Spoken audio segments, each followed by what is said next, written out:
ओम देवकी सुत गोविंद वासुदेव जगतपति देहि में तनियम कृष्ण त्वाम अहम शरणम गतः। अथ श्री शिव महापुराण उमा संहिता द्वाविंशो अध्यायः। देह की उत्पत्ति का वर्णन। ओम नमः शिवाय, ओम नमः शिवाय, ओम नमः शिवाय। व्यासुवाचो विधिं तात बदेदानीं जीव जन्मो विधानतः गर्भे स्थितिं च तस्यापि वैराग्यार्थं मुनीश्वर। सनत कुमार उवाच शृणु व्यास समासेन शास्त्रसारं शेषतः वदिष्यामि सुवैराग्यं मुमुक्षोर्भवबन्धकृत। पापपात्रस्य मध्ये तु पृथगन्नं पृथग् जलम् अग्नेरूर्ध्वं जलं स्थाप्यं तदन्नं च जलोपरि जलस्याधः साचार्निग्निः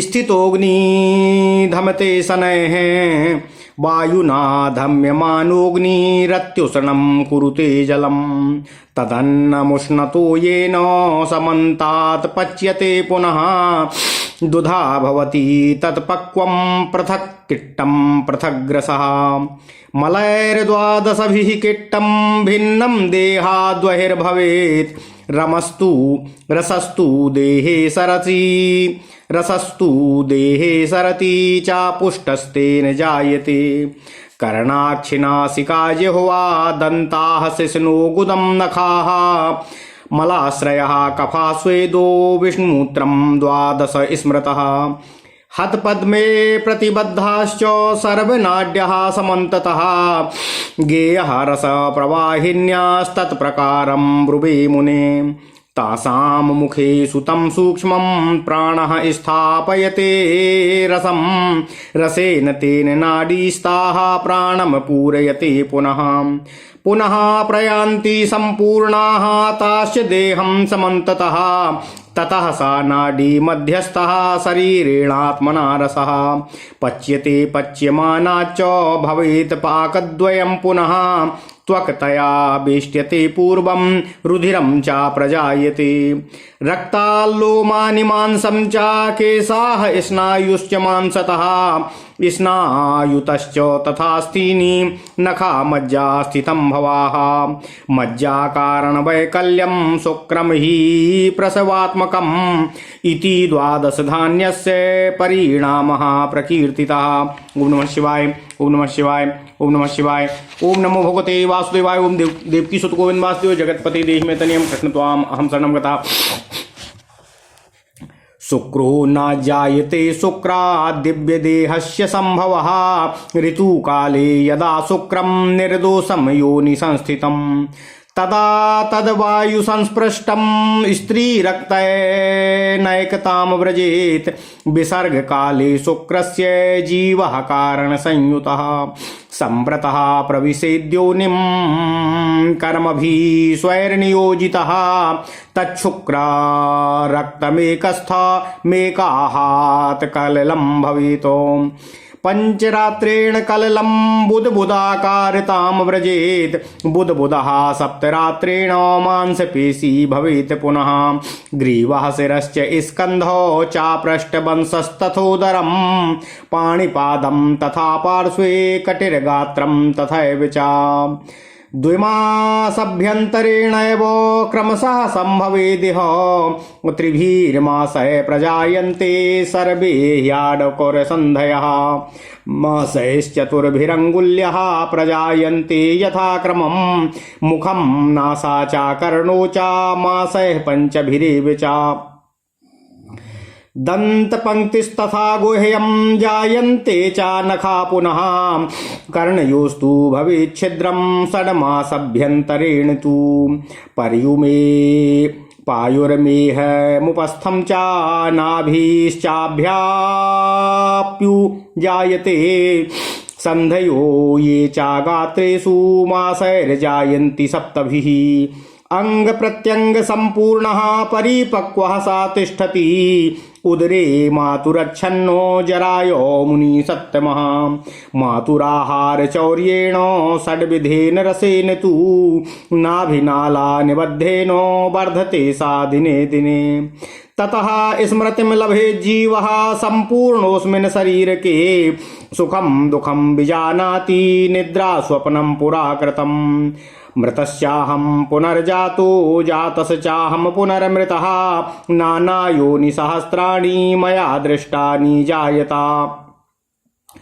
अधुना जात मात्रोऽहं प्राप्त संस्कार एव च श्रेयो मुना करिष्यामि येन गर्भेन संभवः गर्भस्थ चिन्तयन्नेवमहं गर्भाद्विनिःसृतः अन्वेष्यामि शिवज्ञानं संसारो विनिवर्तकम्। ओम नमः शिवाय। ओम नमः शिवाय। एवं सा गर्भदुःखेन महता परिपीडितः जीवः कर्मवशादास्ते मोक्षोपायं विचिन्तयन् यथा गिरिवराक्रान्तः कश्चित् दुःखेन तिष्ठति तथा जरायुणा देहि दुःखं तिष्ठति वेष्टितः पतितः सागरे यद्वद्दुःखमास्ते समाकुलः गर्भोदकेन सिक्ताङ्गः सर्वदा कुलितस्तथा लोहकुम्भे यथा न्यस्तः पच्यते कश्चिदग्निना गर्भकुम्भे तथा क्षिप्तः पच्यते जठराग्निना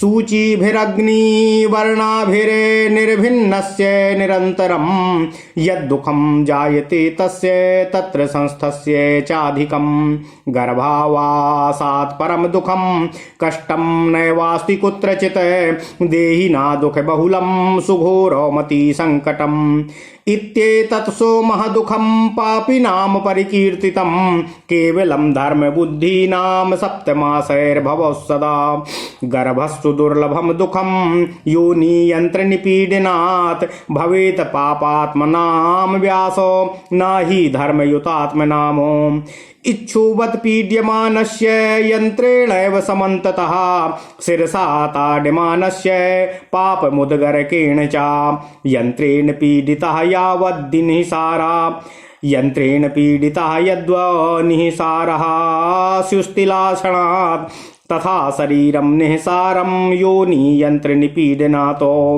अस्थिपादो तुलास्तंभं स्नायुबन्धेन यन्त्रितं रक्तमांसो मृदा लिप्तं विण्मूत्रं द्रव्यभाजनं केशरोमनखच्छन्नं रोगायतनमातुरं बदनैके महाद्वारं गवाक्षाष्टाकभूषितम् ओष्ठद्वय कपाटं च तथा जिह्वार्गलान्वितं भोगतृष्णातुरं मूढं रागद्वेषो वसानुगम्।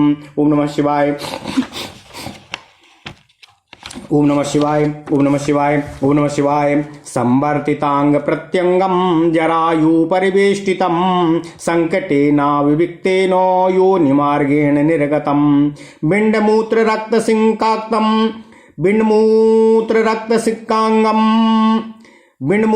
रक्तसिक्तांगम अभिशोभिकोशिक समुद्भवम् अस्थिपंजर विख्यातमस्मिन् गेयं कलेवरम् शतत्रयं षट्यधिकं पञ्च पेशी शतानि च सर्वाभिस्तिस्रंभिश्छन्नं समन्ताद्रोह कोटिभिः शरीरं स्थूल सूक्ष्माभिर्दस्यादृश्याहिता स्मृताः एतावतीभिर्नाडीभिः कोटिभिस्तत्समन्ततः अस्वेद मधुभिर्याभिरन्तस्थः स्रवते वही द्वात्रिंशदशानाम् प्रोक्तः विंशतिश्च नखः स्मृतः पित्तस्य कुण्डबं गेयं कफयस्ताथाढकं स्मृतम् अव्यायाश्च फलं विंशत्तदर्धं कपिलस्य च पंचार्धं तु तुला गेया फलानि दशमेधसः फलत्रयं महारक्तं मज्जायाश्च चतुर्गुणम् शुक्रोर्धम कुटबम गेयम तद्वीजम देहिनां बलम मांसस्य चैकपिंडेनो पल सहस्रामुच्यते। ओम नमः शिवाय। रक्तम पल शतम गेयम विन्मूत्रम यत प्रमाणतः अंचलयस्य चत्वारश्चत्वारो मुनिसत्तमाः इति देहो ग्रहं हेयन्ति नित्यमात्मनः अभिशुद्धं विशुद्धस्य कर्म बंधन द्विनिर्मितम्। ओम नमः शिवाय। ओम नमः शिवाय। ओम नमः शिवाय। ओम नमो भगवते वासुदेवाय। ओम देवकी सुत गोविंद वासुदेव जगतपति देहि तनियम कृष्ण त्वाम अहम शरणं गता। अथ श्री शिव महापुराण उमा संहिता 22वां अध्याय देह की उत्पत्ति का वर्णन। ओम नमः शिवाय। ओम नमः शिवाय। ओम नमः शिवाय। व्यास जी बोलते हैं, हे मुनीश्वर सनत कुमार जी, हे तात, राग निवृत्ति के लिए इस समय विधि पूर्वक जीव के जन्म तथा गर्भ में उसकी स्थिति का वर्णन करने की कृपा कीजिए। सनत कुमार जी बोले, हे व्यास जी, अब मैं संक्षेप में संपूर्ण शास्त्रों के सार रूप उत्तम वैराग्य का वर्णन करूंगा जो मुमुक्षुजन के संसार रूप बंधन को काटने वाला है। पाक पात्र के मध्य स्थित अन्न और जल अलग अलग रहते हैं। अग्नि के ऊपर जल रहता है तथा जल के ऊपर अन्न रखा जाता है। जल के नीचे स्थित अग्नि को वायु धीरे धीरे प्रज्वलित करता है। वायु से प्रेरित हुई अग्नि जल को उष्ण करती है। ओम नमः शिवाय। गर्म हुए जल से उस अन्न का भली भांति परिपाकन होता है। पका हुआ अन्न खा लेने पर 2 भागों में विभक्त हो जाता है। किट्ट अलग और रस अलग हो जाता है। वह किट्ट 12 मलों के रूप में बटकर शरीर से बाहर निकलता है। रस देह में फैलता है। वह देह उससे पुष्ट होता है। कान, नेत्र, नासिका, जिह्वा, दांत, लिंग, गुदा, नख ये मलाश्रय हैं तथा कफ, पसीना, विष्ठा और मूत्र ये मल हैं। सभी मिलकर 12 कहे गए हैं। ओम नमः शिवाय। ओम नमः शिवाय। हृदय कमल में चारों ओर से समस्त नाड़ियां बंधी हुई हैं। उन्हें रक्त वाहिनियां जानना चाहिए। हे मुनि, मैं उनकी संचरण विधि कहता हूँ। प्राणवायु उन नाड़ियों के मुखों में उस सूक्ष्म रस को स्थापित करता है। इसके बाद प्राण रस से उन नाड़ियों को संतृप्त करता है। ओम नमः शिवाय। प्राणवायु से समन्वित हो सभी नाड़ियां उस रस को सारे शरीर में फैला देती हैं। इस प्रकार नाड़ियों के बीच में प्रवाहित हुआ वह रस अपने शरीर द्वारा पकाया जाता है। इसके पाक हो जाने पर वह पुनः 2 भागों में बट जाता है। सबसे पहले उससे त्वचा बनती है जो शरीर को वेष्टित करती है। बाद में रक्त बनता है। रक्त से लोम और मांस बनते हैं। मांस से केश और स्नायु बनते हैं। स्नायु से अस्थियां और अस्थियों से नख एवं मज्जा बनते हैं। मज्जा के प्रसव का कारण स्वरूप शुक्र बनता है। अन्न का यह 12 प्रकार का परिणाम कहा गया है। ओम नमः शिवाय। ओम नमः शिवाय। ओम नमः शिवाय। अन्न से शुक्र बनता है और शुक्र से दिव्य देह की पुनः उत्पत्ति होती है। जब ऋतुकाल में निर्दोष शुक्र योनि में स्थित होता है तब वायु के द्वारा वह स्त्री के रक्त में मिलकर एक हो जाता है। जब शुक्र शरीर से स्खलित होकर स्त्री की योनि में प्रविष्ट होता है तब उसी समय कारण देह से संयुक्त होकर जीव अपने कर्मवश निगूढ़ रूप से स्त्री योनि में प्रविष्ट हो जाता है। वह शुक्र और रक्त मिलकर एक दिन में कलल बनता है। वह कलल 5 रात में बुदबुद के आकार का होता है और बुदबुद 7 रात में मांसपेशी के रूप में परिवर्तित हो जाता है। इसके बाद उस मांसपेशी से ग्रीवा, सिर, दोनों कंधे, पीठ तथा मेरुदंड, पेट, हाथ, पैर, दोनों पार्श्व, कमर और गात्र क्रमशः 2 महीने के भीतर बन जाते हैं। 3 महीने में सभी अंकुर संधियां जोड़ बन जाती हैं। 4 महीने में क्रमानुसार उंगलियां बन जाती हैं। 5 महीने में मुख, नासिका तथा कान उत्पन्न हो जाते हैं। इसके बाद दांतों की पंक्ति, गुह्य भाग और नख प्रकट हो जाते हैं। 6 महीने के भीतर कानों का छिद्र प्रकट हो जाता है। 7 महीने में गुदा, मेह, उपस्थेंद्रिय, नाभि और अंगों की जो संधियां हैं ये सब उत्पन्न हो जाते हैं। हे मुनिश्रेष्ठ, व्यास जी, इस प्रकार अंग प्रत्यंग से पूर्ण वह जीव परिपक्व होकर जरायु से लिपटा हुआ माता के उदर में स्थित रहता है। नाभि काल में बंधा हुआ यह जीव माता के आहार से प्राप्त 6 प्रकार के रसों से प्रतिदिन बढ़ता है।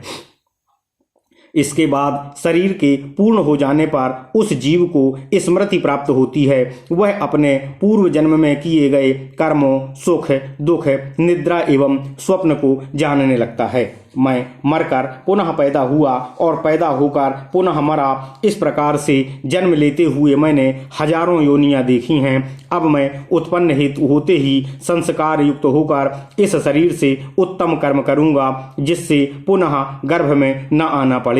गर्भ में स्थित वह जीव यही सोचता रहता है कि मैं गर्भ से निकलते ही संसार से मुक्ति प्रदान करने वाले शिव ज्ञान का अन्वेषण करूंगा, खोज करूंगा, उसका पालन करूंगा। ओम नमः शिवाय। इस प्रकार कर्मवश महान गर्भ क्लेश से संतप्त हुआ वह जीव मोक्ष का उपाय सोचता हुआ वहां स्थित रहता है।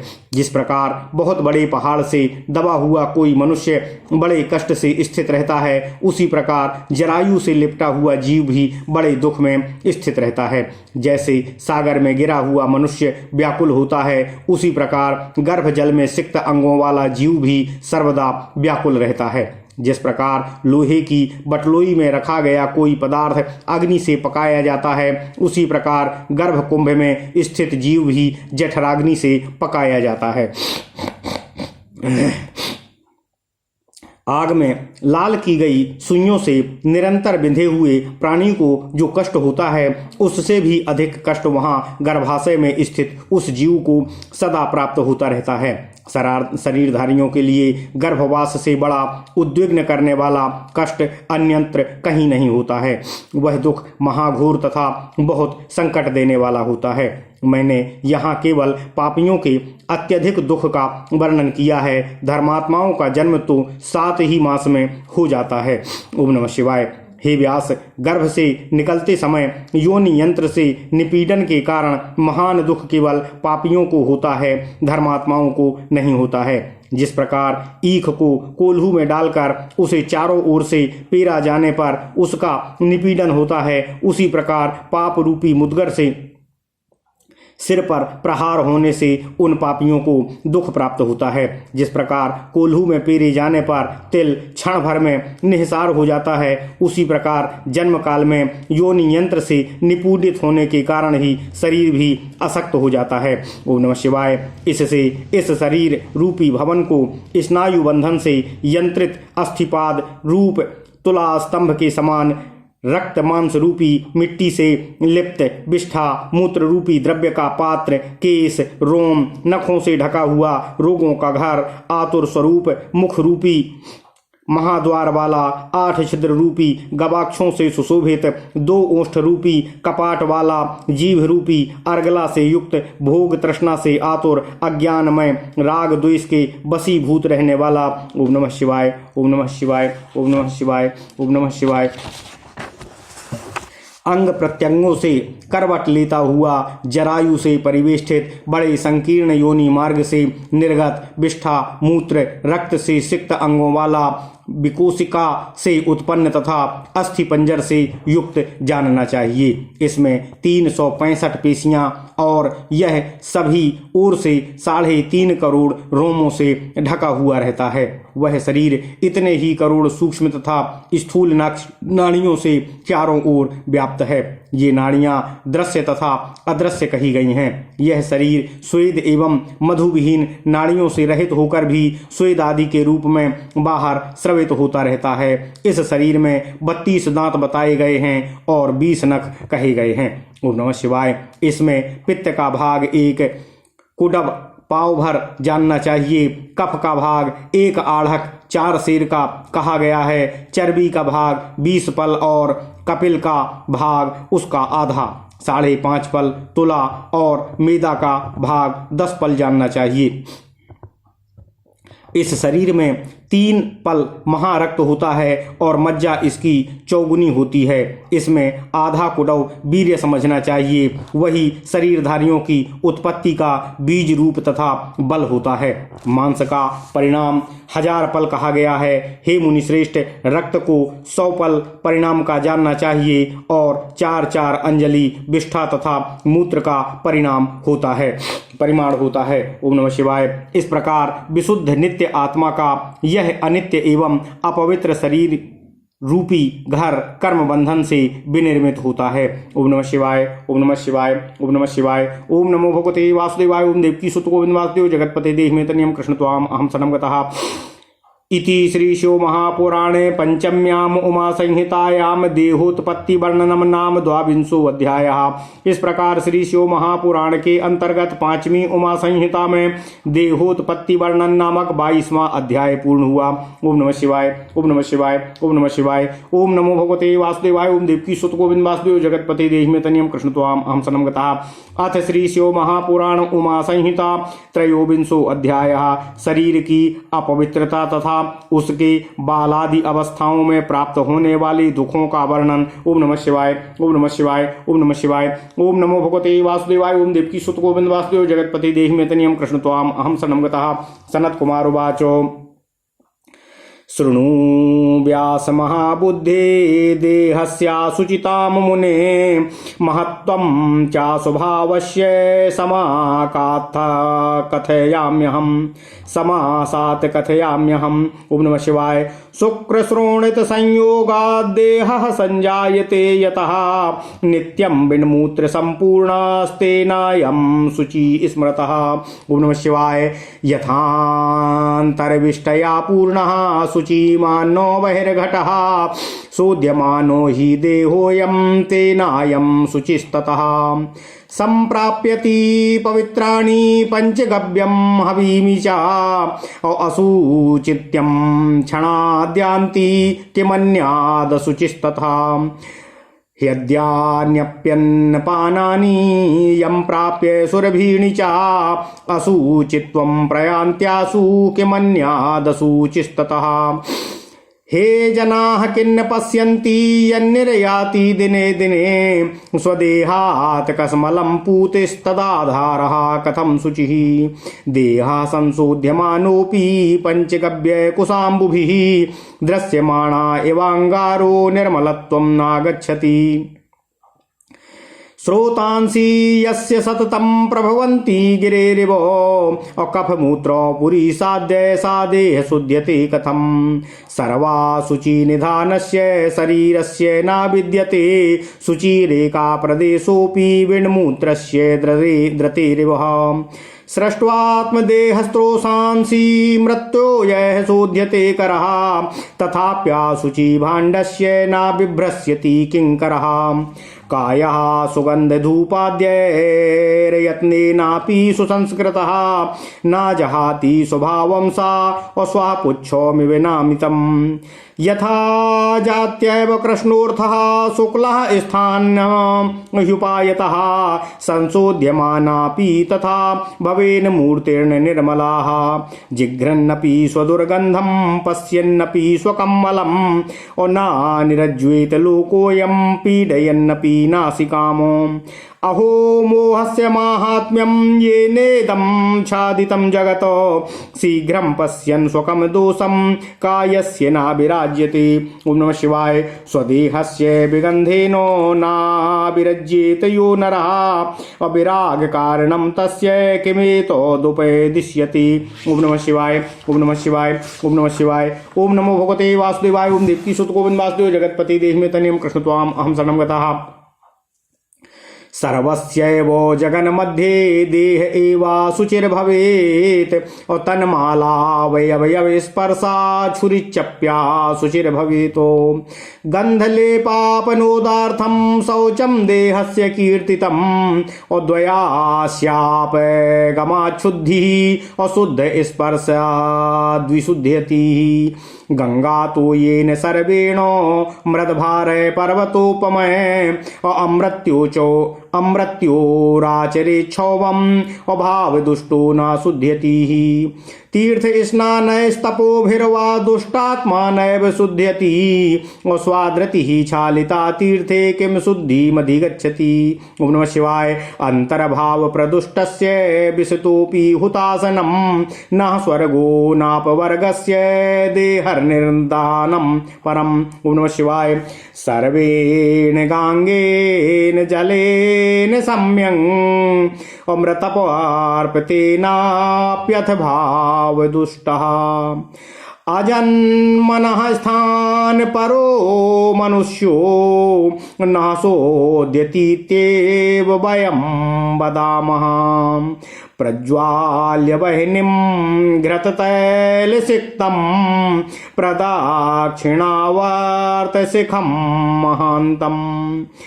प्रवेश्य दग्ध्वस्त्वापि भावदुष्टो नाधर्ममाप्नोति फलं न चान्यत्। गंगादितीर्थेषु वसन्ति मत्स्या देवालये पक्षिगणाश्च नित्यं। भवोजितास्ते न फलं लभन्ते तीर्थावगाः च तथैव दानात्। ओम नमः शिवाय। ओम नमः शिवाय। भाव शुद्धि परम शौचम प्रमाणे सर्वकर्मसु अन्यथा लिंग्यते कांता भावेन दुहितान्यथा। ओम नमः शिवाय। मनसो विद्यते वृत्तिरभिन्नेष्वपि वस्तुतु अन्यथैव सुतम नारी चिन्तयन्त्यन्यथा पतिम्। ओम नमः शिवाय। पश्यध्वमस्य भावस्य महाभाग्यं शेषतः परिष्वक्तोऽपि यन्नार्या भावहीनं न कामयेत। नद्या द्विविधे मन्याद्यं भक्ष्यानि सुरभीनि च यदि चिन्तां समाधत्ते चित्ते कामादिषु त्रिषु।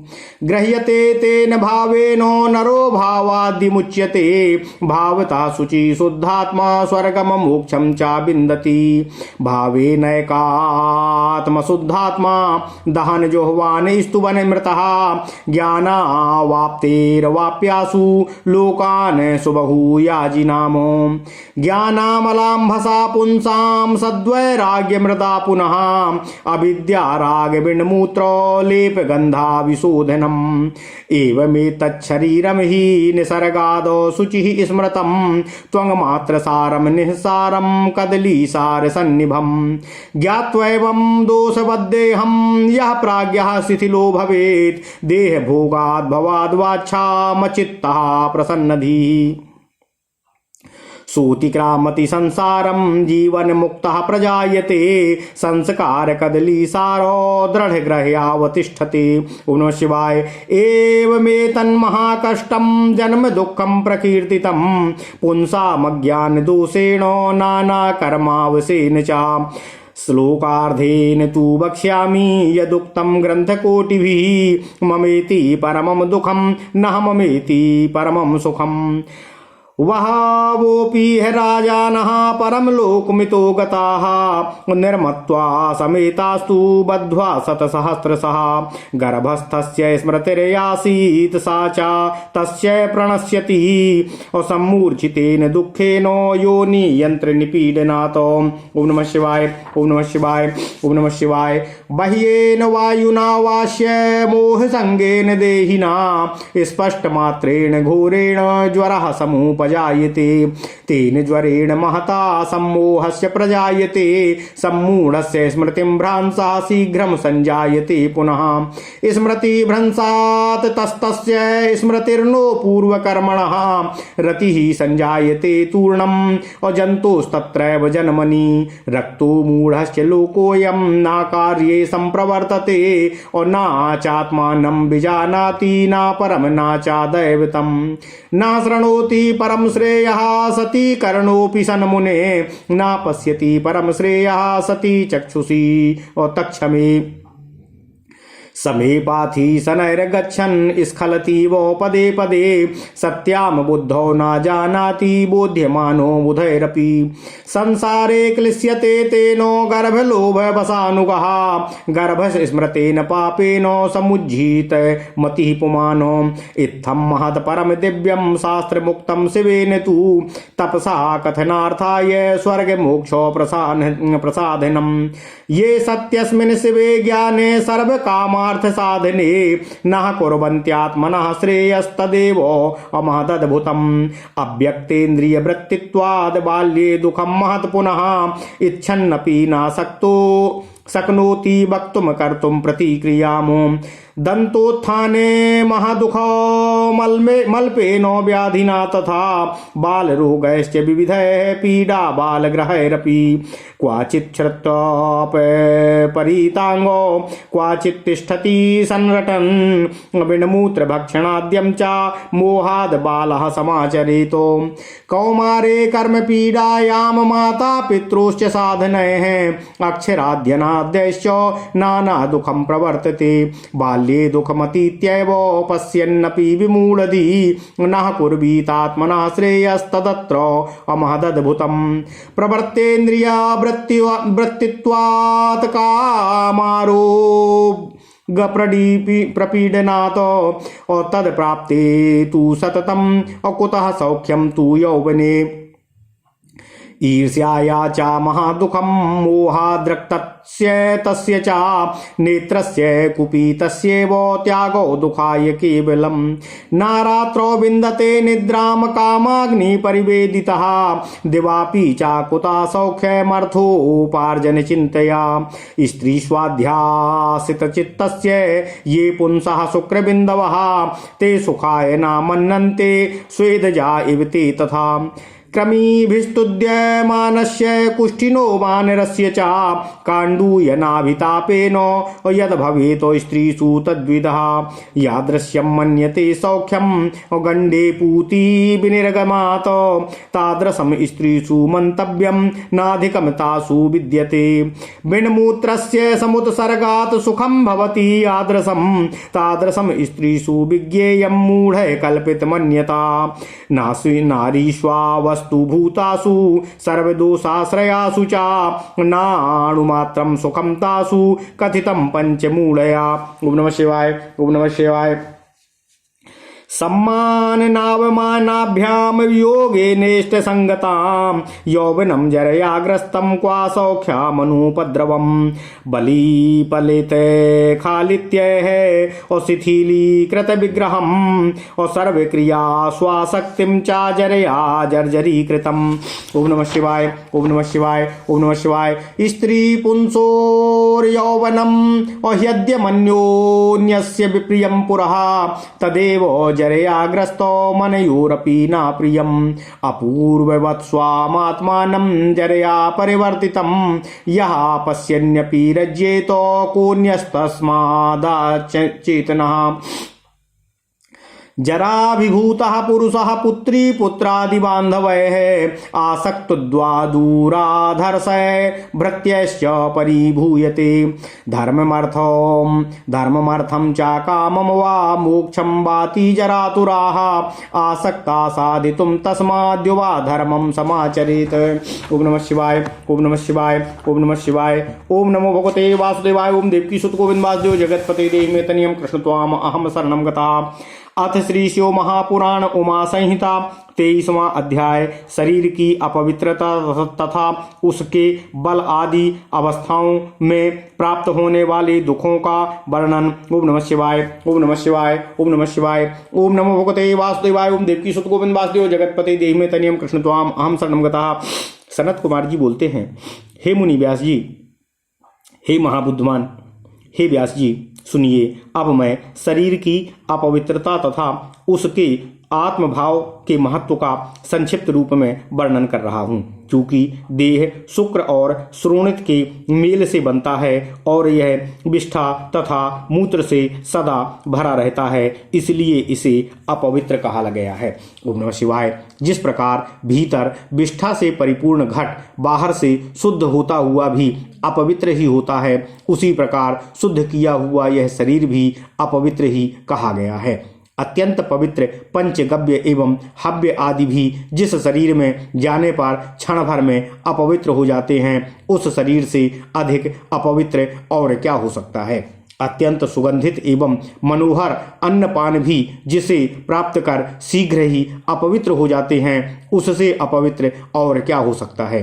हे मनुष्यों, क्या तुम लोग नहीं देखते हो कि इस शरीर से प्रतिदिन दुर्गंधित मल मूत्र बाहर निकलता है और फिर उसका आधार यह देह किस प्रकार शुद्ध हो सकता है।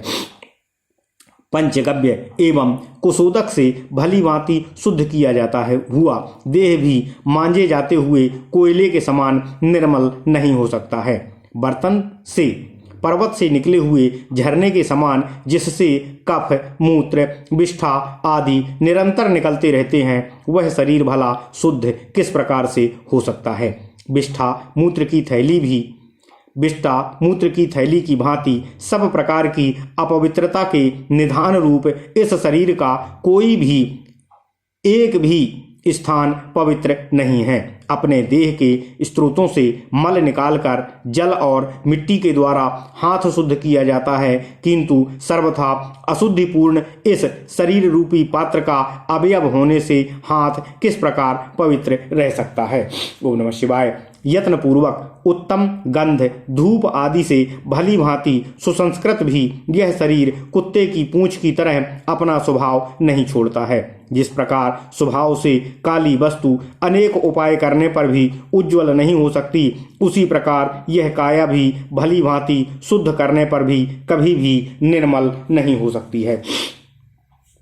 अपनी दुर्गंध को सूंघता हुआ, अपने मल को देखता हुआ तथा अपनी नाक को दबाता हुआ भी यह संसार इससे विरक्त नहीं होता है। अहो महामोह की महिमा, जिसने इस संसार को आच्छादित कर रखा है।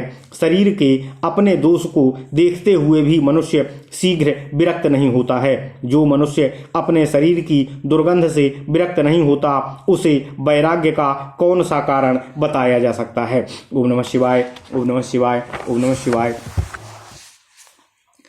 इस जगत में सभी का शरीर अपवित्र है, क्योंकि उसके मलिन अवयवों के स्पर्श से पवित्र वस्तु भी अपवित्र हो जाती है। केवल इसके गंध के लेप को दूर करने के लिए देह शुद्धि की विधि कही गई है। ओम नमः शिवाय। गंध तथा लेप के दूर हो जाने से शुद्धि हो जाती है, इसलिए शुद्ध पदार्थ के स्पर्श होने से शरीर शुद्ध होता है। गंगा के संपूर्ण जल से एवं पर्वत के समान मिट्टी के ढेर से भले ही कोई मरण पर्यंत शुद्धि करता रहे, किंतु भाव दुष्ट होने पर वह शुद्ध नहीं होता है। दुष्टात्मा तीर्थ स्थानों से अथवा तपों से कदापि शुद्ध नहीं होता है। क्या तीर्थ में धोई गई कुत्ते की खाल कभी शुद्ध हो सकती है? ओम नमः शिवाय। दूषित मनोभाव वाला शुद्ध होने के लिए भले ही अग्नि में प्रवेश करे तो भी उसका शरीर भस्म अवश्य हो जाता है, किंतु उसे स्वर्ग या अपवर्ग कुछ भी प्राप्त नहीं होता है। भाव दुष्ट मनुष्य भले ही संपूर्ण गंगा जल से तथा पर्वत के बराबर मिट्टी के भली भांति जन्म भर स्नान करता रहे, फिर भी शुद्ध नहीं होता है, ऐसा हम लोग कहते हैं। ओम नमः शिवाय। स्वभाव दुष्ट व्यक्ति घी अथवा तेल से विधि पूर्वक प्रज्वलित की गई दक्षिणावर्त ज्वालाओं वाली प्रशस्त अग्नि में प्रविष्ट होकर भले ही भस्म हो जाए, किंतु उसे धर्म अथवा किसी अन्य फल की प्राप्ति संभव नहीं है। गंगा आदि तीर्थ में मछलियां तथा देवालयों में पक्षी नित्य निवास करते हैं, किंतु वे भावहीन होने के कारण फल नहीं पाते हैं। उसी प्रकार भाव दुष्ट को तीर्थ स्नान एवं दान से कोई फल प्राप्त नहीं होता है। ओम नमः शिवाय। सभी प्रकार के कर्मों में भाव शुद्धि को महान शौच कहा गया है, क्योंकि कांता का आलिंगन अन्य भाव से किया जाता है और पुत्री का आलिंगन अन्य भाव से किया जाता है। अर्थात समान रूप वाली वस्तुओं में भी मन के भेद के कारण भाव भेद हो जाता है। स्त्री अपने पति में अन्य भाव रखती है और पुत्र के प्रति अन्य भाव रखती है। ओम नमः शिवाय। इस भाव की अपार महिमा को पूर्ण रूप से देखिए। स्त्री से आलिंगित होने पर भी भावहीन स्त्री के प्रति उसकी कामना नहीं होती है। यदि चित्त में काम, क्रोध एवं लोभ इन तीनों की चिंता विद्यमान रहे तो अनेक प्रकार के अन्न आदि तथा स्वादिष्ट भोज्य पदार्थों को मनुष्य रुचिपूर्वक नहीं खा सकता है। भावना करने से ही मनुष्य बंधन में पड़ता है और उसमें भाव न रहने से भी उसे छुटकारा प्राप्त हो जाता है। भाव से शुद्ध आत्मा वाला ही स्वर्ग और मोक्ष प्राप्त करता है। एकमात्र भाव से शुद्ध आत्मा वाला जलता हुआ, होम करता हुआ तथा स्तुति करता हुआ यदि मर भी जाए तो उसे शीघ्रता से ज्ञान प्राप्ति के पश्चात याज्ञिकों को मिलने वाले लोक प्राप्त होते हैं। ओम नमः शिवाय। ज्ञान रूपी निर्मल जल से और वैराग्य रूपी मृत्तिका से मनुष्यों की अविद्या राग रूपी मल मूत्र के लेप की दुर्गंध दूर हो जाती है। यह शरीर तो स्वभाव से ही अपवित्र कहा गया है, जिसमें केवल त्वचा ही सार होती है। ऐसे केले के वृक्ष की भांति यह निस्सार है। ओम नमः शिवाय। जो बुद्धिमान पुरुष देह को इस प्रकार का दोषयुक्त जानकर विरक्त हो जाता है, वह शरीर के भोगों से उत्पन्न होने वाले भाव से उपराम हुए चित्त वाला एवं निर्मल बुद्धि से युक्त हो जाता है। वह संसार के पार हो जाता है और जीवन मुक्त हो जाता है। किंतु जिसे संसार की आसरता का ज्ञान नहीं है, वह केले के खंभे के समान भंगुर संसार को नित्य मानकर इसे दृढ़ता से पकड़े रहता है। हे व्यास जी, इस प्रकार मनुष्यों के अज्ञान दोष तथा नाना प्रकार के कर्मों के कारण होने वाले उनके इस महान कष्टदायक जन्म दुख का वर्णन मैंने आपसे कर दिया है। जो करोड़ों ग्रंथों में कहा गया है उसे मैं आधे श्लोक में कहता हूँ। यह मेरा सार है, यह परम दुख है और यह मेरा नहीं है, यह परम सुख है। ममता से रहित बहुत से राजा यहाँ से परलोक चले गए, किंतु ममता बस लाखों लोग इससे बंधे हुए हैं। ओम नमः शिवाय। गर्भ में स्थित जीव की जो स्मृति थी, वह जन्म लेते समय योनि यंत्र के निपीड़न के कारण मूर्छित कर देने वाले दुख से नष्ट हो जाती है। ओम नमः शिवाय। ओम नमः शिवाय। ओम नमः शिवाय। बाहरी वायु के स्पर्श के अथवा चित्त में विकल होने से उसे घोर ज्वर हो जाता है। उस महाज्वर से उसे सम्मोह उत्पन्न होता है और पुनः शीघ्र ही उस सम्मूढ़ की स्मृति का नाश हो जाता है। इसके बाद स्मृति के नष्ट होते ही उसे अपने पूर्व कर्मों का स्मरण नहीं रह जाता है और उस जीव को शीघ्र ही इसी जन्म से अनुराग हो जाता है। अनुराग युक्त वह मूढ़ जीव शुभ कर्म में प्रवृत्त नहीं होता है, तब वह अपने को, पराये को तथा परमेश्वर को भी जान नहीं पाता है। हे मुनिश्रेष्ठ व्यास जी, कान के होने पर भी वह परम कल्याण की बात नहीं सुनता है और आंखों में देखने की शक्ति होने पर भी वह अपना कल्याण नहीं देखता है। वह समतल मार्ग में सने सने चलता हुआ भी पद पद पर फिसलता रहता है और विद्वानों के द्वारा समझाया जाने पर भी तथा बुद्धि के रहने पर भी समझ नहीं पाता है।